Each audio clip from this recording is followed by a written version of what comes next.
Premeditatio malorum, sebuah imunisasi mental. Dalam memperkuat mental menghadapi kesulitan hidup, filosofi teras atau Stoa memiliki sebuah tips yang terkesan paradoks. Bertentangan, dalam bahasa Latin, premeditatio malorum itu adalah memikirkan hal-hal yang jahat atau negatif yang mungkin terjadi. Sebenarnya, ngapain sih kita melakukan hal ini? Kan jelas-jelas negative thinking. Kok kita malah disuruh mengawali hari dengan aktivitas yang tidak memotivasi ini?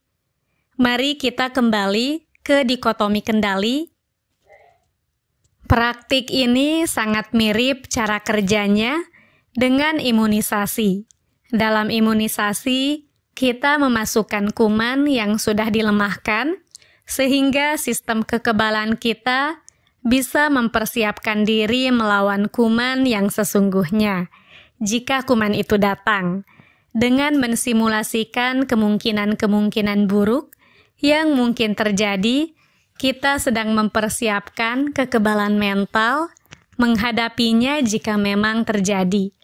Anggaplah apa yang kamu khawatirkan mungkin terjadi, pasti terjadi. Kemudian, pikirkan lagi sungguh-sungguh. Kamu akan menemukan bahwa apa yang kamu takuti sebenarnya tidak signifikan atau tidak berdampak panjang. Apakah premeditatio malorum sebuah kontradiksi? Dan menyiksa diri dengan pikiran-pikiran negatif yang tidak perlu? Tidak sama sekali. Ada perbedaan antara pikiran-pikiran negatif dengan premeditatio malorum. Yang pertama, premeditatio malorum diawali dengan kesadaran dikotomi kendali. Kita diajarkan bahwa hal-hal eksternal yang tidak di bawah kendali kita adalah indifferent, tidak berpengaruh pada baik tidaknya hidup kita. Ini berbeda dengan pikiran negatif yang menyiksa karena kita memberikan penilaian atau value terhadap hal-hal eksternal. Apakah premeditatio malorum sebuah kontradiksi? Dan menyiksa diri dengan pikiran-pikiran negatif yang tidak perlu? Tidak sama sekali. Ada perbedaan antara pikiran-pikiran negatif dengan premeditatio malorum. Yang pertama, premeditatio malorum diawali dengan kesadaran dikotomi kendali.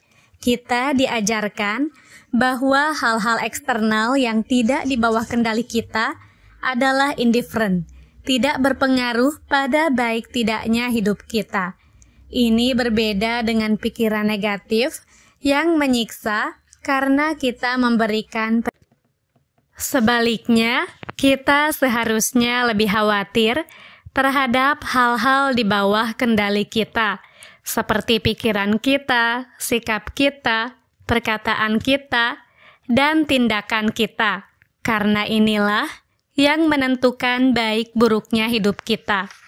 Perbedaan kedua dari premeditatio malorum dengan kekhawatiran yang tidak perlu adalah premeditatio malorum berada sepenuhnya dalam kendali kita. Kita sendiri yang memutuskan untuk mensimulasi berbagai hal negatif di waktu yang kita tentukan.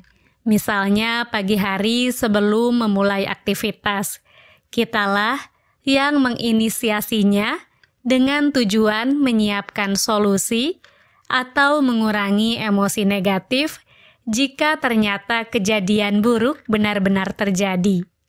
Premeditatio malorum diawali dengan dikotomi kendali dan diakhiri dengan kesimpulan apa yang bisa saya lakukan untuk mengurangi dampak kejadian negatif jika memang terjadi. Jika tidak ada solusinya, apakah saya benar-benar tersakiti? Apalagi mengingat prinsip bahwa semua yang di luar kendali kita adalah indifferent, tidak berpengaruh pada kebahagiaan kita. Sementara itu, kecemasan yang tidak perlu, tidak berujung apa-apa, muncul sendiri tanpa kendali, dan hanya menyiksa kita tanpa ada solusi.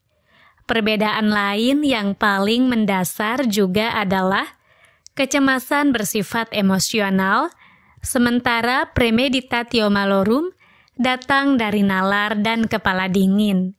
Filosofi ini mengajarkan kepada kita untuk menjadi pengguna, bukan budak dari kebaikan dan rezeki yang kita terima. Ada perbedaan besar antara status pengguna dan budak.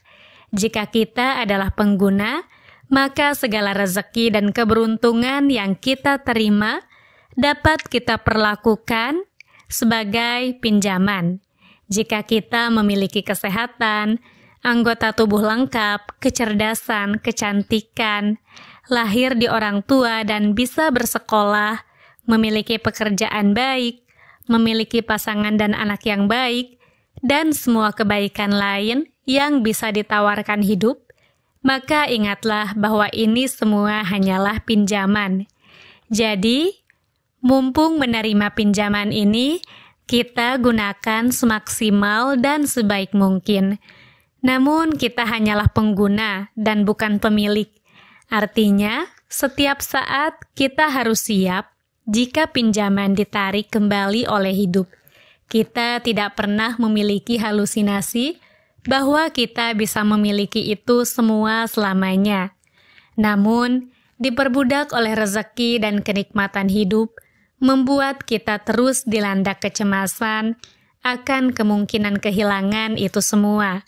Hal-hal di luar kendali kita akan mengambil kendali saat kita tidak mendisiplinkan pikiran. Premeditatio malorum adalah bentuk disiplin ini untuk membebaskan kita dari rasa ketergantungan pada keberuntungan dan kemurahan hati hidup dan selalu mengingatkan diri bahwa kita dapat tetap hidup bahagia bahkan ketika segala kenyamanan materi dalam hidup ini direnggut dalam hidup kita. Semoga bermanfaat. Jika kamu menemukan video ini bermanfaat bagimu, jangan lupa like, komen, subscribe. Sampai jumpa di video selanjutnya ya.